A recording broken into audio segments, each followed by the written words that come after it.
this year, the fiscal year that just ended, was September 30th, 2009. The deficit for this year alone, they don't know exactly yet because, we just finished the year, but it's no less than $1,500,000,000,000, and it may be as much as $1,800,000,000,000. That was almost the national debt when I was a congressman 20 years ago, more than 20 years ago. So the message of my book is very important for today. What do I have on the cover of this book? Symbols are very important because they can get to your mind faster than a paragraph or a book. You see what I'm holding? Look at my picture in the back. I'm holding a card. It's a plastic card. You know what that plastic card is? It's a congressman's voting card. It's the same size as your credit card. And I realized that every time I put that in, at the end of a row of seats in the House of Representatives, I was raising the national debt because we had deficits. What's the deficit? The deficit is the amount of money we have not raised that we spent. Now, if we haven't raised it in taxes or haven't saved it by reducing expenses, how do you get money to spend? You tell me. Make more money. No, you borrow it. What do you do when you don't have enough money from your salary and your rent is high and your expenses are high? You're tempted, and in many cases you use a credit card. You're borrowing at a very high rate of interest. If you're using a credit card, I would suggest to you right now, you want to get off that credit card somehow, burn it, because you're paying interest of somewhere between 15 and 20%. And if you miss a payment, they're going to jack you up with some kind of a fee. This is exactly what they're talking about now in the Financial Services Committee of the House of Representatives, Marty Frank, because the banks are gaming the system. They're gaming you. If you don't adhere to every little detail on 3 pages that you'd have to read with a magnifying glass, any one of them could trigger something that could raise your interest even higher, or at least cause a major fee, maybe $35 because you spent $5 on a debit card, and you had no balance on a debit card. This is the kind of nonsense that's going on. So personally, my advice to you, as your financial planner, don't forget, I spent 22 years in Arthur Andersen. That firm doesn't exist anymore. When I was there, it was the best around. It's a shame that some prosecutors had the hubris to indict the whole firm, not 3 partners in Houston that were on the Enron account. And when Arthur Andersen appealed, they won in the Supreme Court 9-0, but the firm was gone. Because the image had already been damaged. That's a message for you in your life. You could build a reputation for a lifetime and lose it in a minute by one stupid act, or an act that entices someone to indict you. You don't get convicted, but your reputation is ruined anyway. And that's why you got to be very careful about your behavior. My mother said to me when I was a kid in the grocery store in the Bronx, if I did something wrong, and I tried to apologize. I had a tough mother and father. They were European. I was raised European. Many times my father would get me up 3 in the morning, get me down, and load the truck with him at the Bronx Terminal Market when he was not feeling well. But my mother said to me, Joey, excuses are for losers. You want to be a winner? Think about what could happen and start designing around it from now. I don't want to hear that you did something wrong and you got an excuse. Don't tell me the excuse. Because if you were smart, you would have figured out how not to make that happen or how to overcome it. And that's been my whole life. When people used to come into my office at Arthur Andersen, and I was a partner there for 12 years, I had 20 managers working for me. They knew that if they came in with the word problem, I would throw them out. They would quickly have to tell me, Joe, I have a problem, but here's a solution. Or here's my idea for a solution. Sit down, I want to talk to you. But don't you dare ever come into my office and tell me there's a problem. Because we get paid to solve problems. Nobody's going to pay me $400 an hour, which is what the firm was getting at that time for my time as a tax partner in the firm, or a manager getting $150 or $200 to hear problems. They want to hear that you are a possibility thinker, that you are thinking already about the fact that there's an answer for it. Even if it can't be proven to be the right answer, your attitude has to be, I have an approach, and I think, sit down, I want to talk. You got a problem, excuse, get out of my office, I have no time. The world is too complicated for me. Now, you're probably saying, thank God I don't work for this guy. But let me tell you, the people who work for me, I cultivated, and many of them became partners. Many of them stood the test, the market test, not their mother's test or their family test. That's an easy test. I'm talking about in the marketplace of people and ideas with strangers. That's where you have to succeed. Now, you probably know my daughter, Carol. She's the 4th judge in American Idol. I guess you're right that by now. But you don't know how tough she is. She's just like me. She's been working for 20 years to get where she is. She was at Duke, all right? She had an opera program at Duke. She was singing there. Before that, her high school, she had an arts program, master's school in Dobbs. She gets out of Duke, she comes to me. Dad, you know, I don't want this big job they want to give me on Wall Street. She was a straight A student. I said, I want to be in the music industry. I want music. I said, Carol, everybody knows you got a phenomenal voice. This kid at 12 years old was singing at the Waldorf for Sophia Loren at a Columbus Day dinner that I was chairman of. So I knew she had a great voice. And by the way, why did I put her in that situation? And her mother, who's now deceased, she died of cancer early, said, Joe, you're putting too much pressure on her. I says, Carol, this kid knows that she's got a great voice because she knows the family's coming in. But she has to hear strangers clapping for her. Then she builds her confidence. And with confidence and experience, you become successful no matter what your business is. That's the way I was raised, and that's the way I raised Carol. Now, she comes to me, and I said, well, what's the company that you think is the best company in the music industry? And she said, well, that's Billboard. It's the one with the magazine. They rate all the records. I said, where's that company? On the West Coast? No, it's in New York. I said, okay. You don't take that job that Duke wants to give to you. You go down there and volunteer, tell them you want to work for them for nothing. You live at home, here, I'll take care of you. If that's what you really want to do, you go to the company that's going to teach you about the music industry. Well, obviously she didn't get paid for a couple of weeks, but they saw how confident she was and how good, they made her a staff person. She was there 5 years. She left being the assistant to the president and the editor of the music, running 2 of their magazines. And while she was doing that, she had a band in the village at night, and nobody at Billboard knew she was writing music and she had a band. So things don't happen like I heard. How did she get on American Idol? Well, since that time, she's written 180 songs. It's a lot of work. But she has that gift. The point is, she went for it. And in life, you're going to have to do the same thing. Now, what does it have to do with this? Why am I doing this? Do I have to go around America not being paid, spending my money, giving books out for nothing? I pay for these books, all right? And every time I run out, I bet 10,000 more, okay? Some people give me contributions, and if you want to do it, I will buy more books. Why do I do it? Because I know America is sick. The America that my father and mother came to in 1929 is now becoming the 2nd world country, and maybe a 3rd world. Not only are we borrowing money we don't have, we're borrowing from countries that don't share our values. China. Over $1 trillion already from China. Did you hear Hillary Clinton when she went to China a few months ago? Did you hear her say one word about Tiananmen Square or the Tibetan monks? And every time we've gone there in the past, we made sure we mentioned that. No. All of a sudden, we're afraid China's not going to lend us the money we need. Okay, now China, has a responsibility too, because to their people, because without our market, they wouldn't have much of an economy. Because China, like Japan, has more of an export economy than an internal economy. So they need to sell to you. But they've been selling, in many cases, what? Garbage. Poison toothpaste. Lead poisoning to kids' toys. Because we didn't inspect that stuff. And they thought they could just get away with the easy stuff. So we got problems here. So why do I do this? Number one, I am the only certified public accountant practicing CPA. Why do I say practicing? Because in the history of Congress, 5 lawyers who were in Congress passed the CPA exam in a state that didn't require you to have an experience to put out a flyer that you're a CPA. But New York is much tougher than that.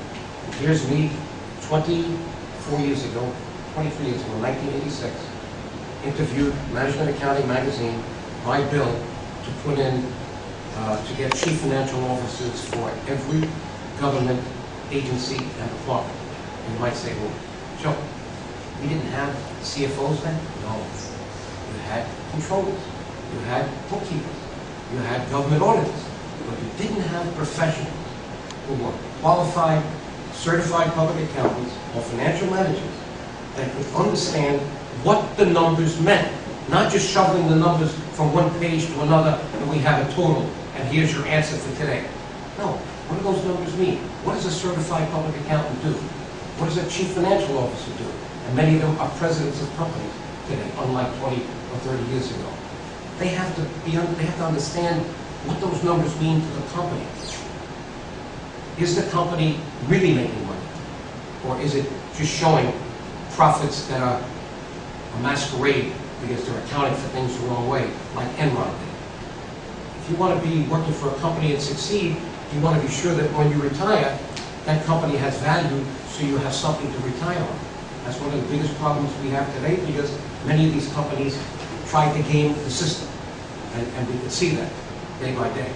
But in this little pamphlet, and I brought a few for you, you'll see the letter that George Bush #1 sent me in 1991, January 18, 1991, and it's a Dear Joe letter. You might say, why is a president writing a former congressman Dear Joe? Well, we got to know each other.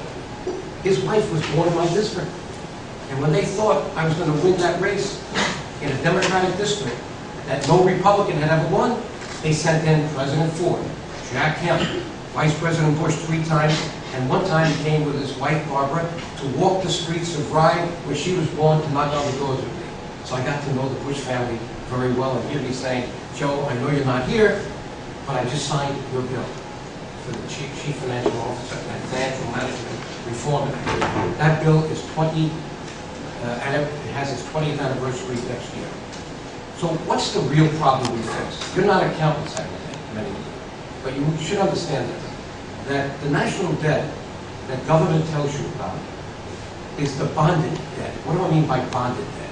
That's the debt that is reflected in treasury bills, treasury notes, savings bonds, treasury bonds. In other words, if we borrow from China, we actually give them securities, usually treasury, long-term treasury notes, maybe 5 years. I don't think there's any such thing as a 30-year treasury bill anymore, or a savings bond. And that is debt. And that is put on the books. Everybody knows that's debt. But the problem that I see is that the budget and books of the United States of America are not being kept the way the Securities and Exchange Commission would require a publicly traded company to protect shareholders. It would require a system of accounting called generally accepted accounting principle. It's called the accrual basis of accounting, not the cash basis. If you don't keep your books that way and have a certified audit, not government auditors, but independent auditors, like Arthur Anderson was, like Ernst & Whitney is today, then the board of that company could be accused of securities fraud, indicted, and go to jail. And you can see it in the paper today, where corporate officials going to jail often these days. Because now we're beginning to see that they took too many liberties with the people's money. And that's private capital. That's companies that raise the money from individuals. That's not the government raising the money. But the government sells trillions of dollars worth of bonds. And yet they're not keeping themselves on the accounting system that the SEC requires you. And who passed the law for the SEC accounting? It was Congress. So what did they do? They exempted themselves from that rule. Now, did you know that? I bet you did. Yeah. Read my book. I think it's page 74. You'll see all the laws that Congress passed that they exempted themselves from, including Social Security. You should be real mad about it. Why am I the only one, when I go around, that really feels mad about this? Well, because I know about it. And I don't think the average person understands what's really going on today. Now, why is $11 trillion bad? And why is it worse than you think? $11 trillion is bad because $11 trillion bonded debt which is a liability, which you can find on the financial statements of the United States of America. And believe it or not, they do publish something called the financial statements of the United States, the consolidated financial statements of the United States of America. So we know that that 11 trillion is there. But what's not there? Social Security and Medicare. Today, if you went to an actuary and computed what the liability, what our obligation is for people working today until they retire, what is that amount of money that we owe that should be on the balance sheet, that's not on the balance sheet because they're using this Mickey Mouse cash basis? It's another $45 trillion. So it's 11 plus 45, 56 trillion. If you were a publicly traded company, you would be arrested if you didn't put that number on the books and on the accounts, but in Washington, they're not doing it. I've been yelling about this since I was a congressman, and they still haven't changed it. You might say, why? Because Congress knows how to game the system, just like Wall Street gamed you and your neighbors on these mortgages that they gave people because they wanted the big fees, but these people had no jobs, many of them, and they didn't require income statements. Because that's right, just go, we'll give you a mortgage. Wondering why now? What? So many houses being foreclosed as more and more people get unemployed. And by the way, the worst is not yet here, because many of those mortgages were set to increase the interest from 4 or 5% to 9 or 10 in the next year. And the year after that, the year after that, they gave them what they call teaser mortgages, low interest rates. They get in. And many of those people are now beginning to lose their jobs. So what happens in a neighborhood when 2 or 3 houses go empty? Vandals come in, they start taking out the plumbing, they start ripping up the houses, and then a few more people get foreclosed. Before you know it, from 1 or 2, the neighborhood's gone. And that's going on right now in Las Vegas, in Nevada, and in California, places like that. And we're going to see more of that. It breaks my heart. This is not the America that, my father and mother came here and worked so hard for to raise their children. And I'm not going to give up. I'm going to keep going around to make sure people get this message. I've done a lot for other people, like the Albanian people. But my first responsibility is in this great country that gave my parents, that had no education, at a grocery store in the Bronx, and I'm their oldest son, gave us the ability to be really American. All right? And I feel no obligation to keep doing this. So now we have all the stuff that's off the books. How do we deal with this? Well, the political system is not easy in the United States. First of all, money has poisoned the system. If you want to run for office today, if you want to run for senator of New York State, you've got to be prepared to think about $5 or $10 million at a minimum. The same with government. If I wanted to go back and get my old seat, which I could do, I don't have a 9-to-5 job anymore, I'm on the boards of companies, I would have to think immediately of showing $1 million and then raising another $1 million or $2 million, because I'd have to go after an incumbent who's been there 20 years, who I know is sitting on a lot of money. Now, is that right? Is that fair? Well, some people say that's the Constitution, freedom of speech. If you got the money, you're allowed to spend it and get your message out. I think we've got a problem with that. So to get it in there, you have to amend the Constitution. It takes 2/3 of the states to do that. We came very close in 1994. When the Republicans had control, we missed by 2 states. We got 34.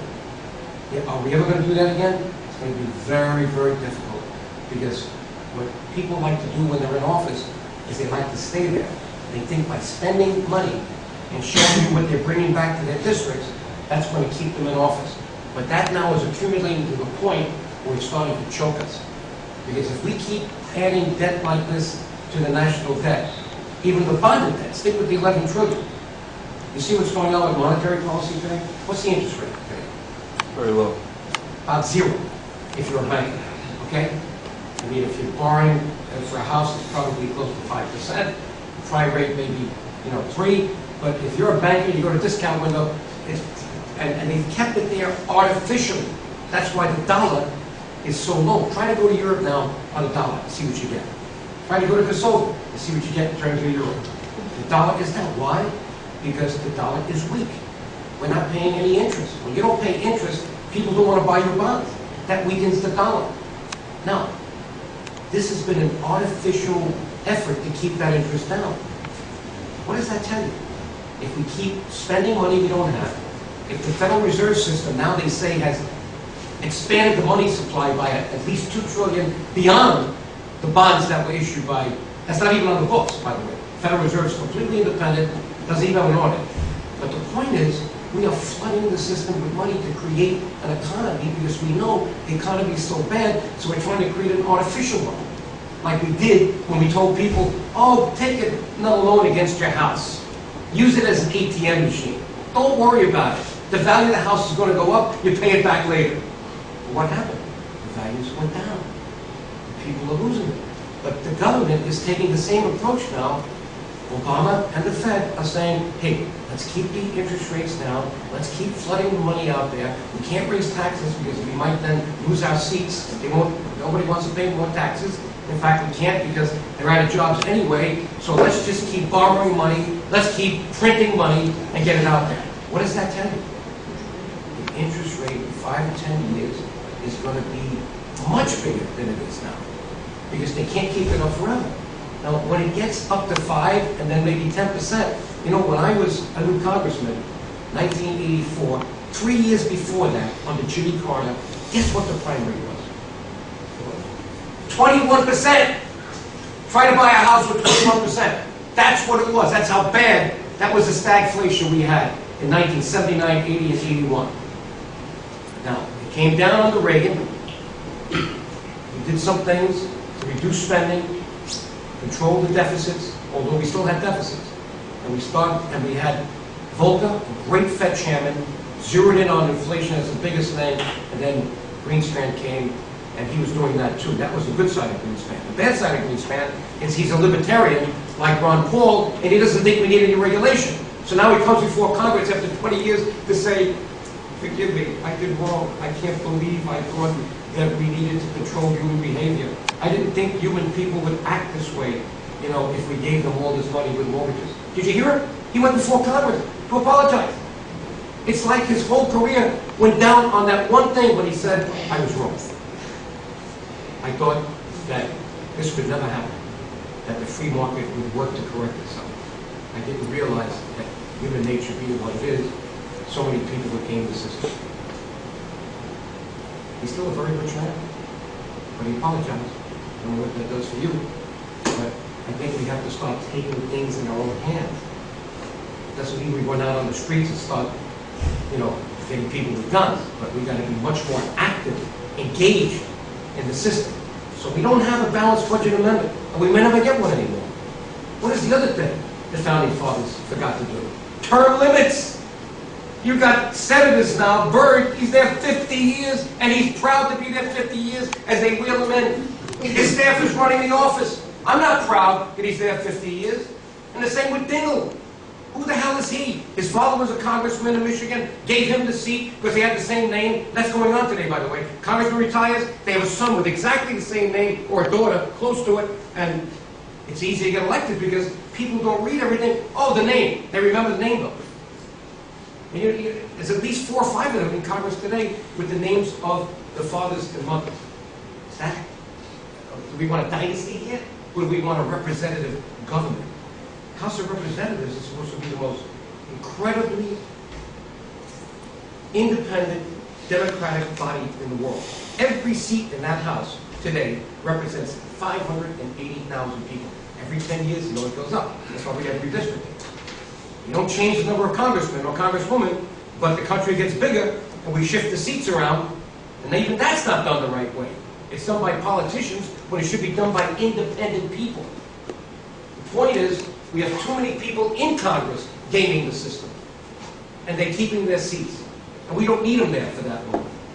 I'm not saying you should toss people out after 6 years. All right, let them serve 2 terms in the Senate, 12 years. Let them serve 6 terms in the House. And another ridiculous thing, why do they have 2-year election cycles in the House? As soon as you get elected, you're running again to raise the money. Doesn't make any sense. It should be at least 4 years. But you see, they didn't think about these things 200 years ago. They were worried about building a new country. But now we're thinking about them, and we want them, but the incumbents, the people in power, don't want to change it. Okay? It's like what happened in Kosovo. Ahtisaari plan was, as soon as you get, declare your independence, we're going to have elections, national and local. As soon as that happened, the people in charge, Mr. Daci Sidiou, said, oh, we don't need the national elections. There's too much instability here. Let's just have the local ones. That's not a choice. They were supporting it before, but once you get in, you love that power. You don't want to give it up. You like when people kiss your ring. You like when they pick you up and put you in the back of a limo. This is what's going on in Washington. Thank God I didn't get that Potomac fever like a lot of my friends did. Because I came home. I went there on Tuesday morning, came back on Thursday nights. I didn't leave my family. Thank God I could do it. California, it's difficult to do. But from Washington to New York, it was easy. I took myself off the cocktail circuit set and did some important things as a junior member of the minority party. What does that mean? Yeah, Reagan was the president, a Republican, but the Congress, House, and Senate, a Democrat. I had to pass bills in Congress as a junior member of the minority party. I was a freshman here. Everybody thought I was nuts. What are you doing? You can't pass anything here. I'm going to try. Like they told me when I was running for Congress. What are you, nuts? Coming out of accounting, run for Congress, nobody's going to vote for you. They don't know who you are. You're not involved in the party. I'm going to try. What does that tell you? Don't let people set your agenda. If you want to do something in life, you can take some advice. Don't forget, misery wants company. And many of your friends may not have your aspirations and your passion. And they're going to find some way to get you to think like them, that you can't do it. Don't do it. You can do anything you want to do. That's why I raised my daughter. That's why I was raised by my mother. That's why she told me, Joey, excuses are for losers. And the other 10 words that she gave me that she got from a Protestant minister, Norman Vincent Peale. I'm going to end with this and I'll take your questions.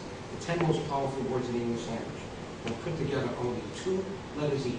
If it is to be, it is up to me. You are the best partner for you in your life. You're the best partner if you're engaged in what I just told you about for America, to get this country back on. Why is it important? You're already here, but you're going to have children and grandchildren that are not here. And guess what we're doing? The most unfair thing you could ever dream of. We're passing on to them humongous national debt, on the books and off the books. This is like a tsunami. It's going to get bigger and bigger as it goes down to the generations, and I can't imagine they're going to be able to handle it. The taxes that would have to be raised on the next generation to deal with this would literally make America uncompetitive for the rest of the world, and yet we're in a global economy. Now, I gave you all this bad news. There is good news. We are America. We know how to reinvent each other, reinvent ourselves as a nation. But it depends on who our leaders are. And I don't have much faith right now in the Republicans and the Democrats that I see in office. And I hate to say it, I might have to run again myself next year, win or lose, just so I can get a platform to speak nationally so people wake up to understand that America is in danger. Okay? Well, that's my message to you today.